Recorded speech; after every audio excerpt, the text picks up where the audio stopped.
got room for one more?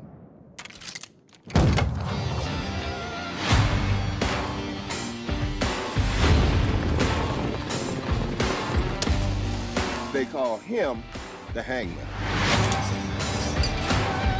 When the handbill says dead or alive, the rest of us just shoot you in the back, come up on top of a perch somewhere and bring you in dead over a saddle.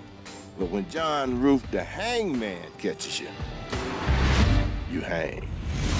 Get in, boys!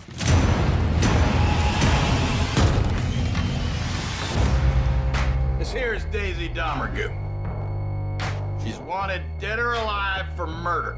When that sun comes out, I'm taking this woman to hang.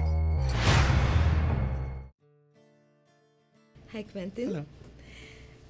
Your movie is highly entertaining and funny, but you said that it's also the most political movie you have ever made.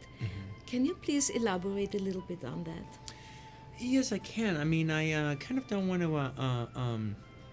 I don't want to dine out on that too much because I did set up, try to get an entertaining piece in it.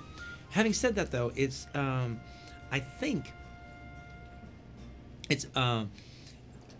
think one of the things about Westerns that end up being interesting is the fact that no genre, especially set in the past, ends up reflecting the decade that they were made than the Western. And I think when you look at the Westerns of the 50s, they definitely reflect an Eisenhower America, and they reflect an America of exceptionalism, at least as far as America was concerned, having come out of World War II. And I think if you look at the Hollywood Westerns and even the European Westerns at that time, going from the late 70s into the late 60s into the 70s, those Westerns reflect the Vietnam War. They reflect Campett's unrest. They reflect Watergate and a loss of faith in symbols of power and symbols we had believed in before. I really love the 70s Westerns because of that. And I didn't set out to do that per se, but I don't, in The Hateful Eight. But in the course of writing it, and especially by having a black cavalry officer in it, trapped in a room with these different Confederates and the different conversations that end up happening and the different dilemmas that end up happening, I did manage to think, oh wow, I think this is a red state, blue state Western, which is the dilemma that the country is in right now, is there seems to be a line in the sand that neither side will cross or will even entertain crossing, and each side needs to demonize the other side. But then that was the script. Then we started making the movie, and then as we made the movie, it just seemed like events in the news just constantly kept happening to conspire to just make our movie even more relevant to today than we even thought. The movie has everything except for Christoph Waltz. Yes. Yeah, that's true. Can you tell me why not?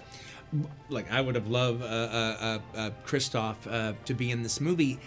It just ended up that there just really wasn't the perfect part for him. I mean, the part that I had actually talked to him about when the character was like much different than the character is now was the character of Bob, because in the very first draft, Bob was a Frenchman, and I love Christoph's French accent, and I think he does a really terrific job with that.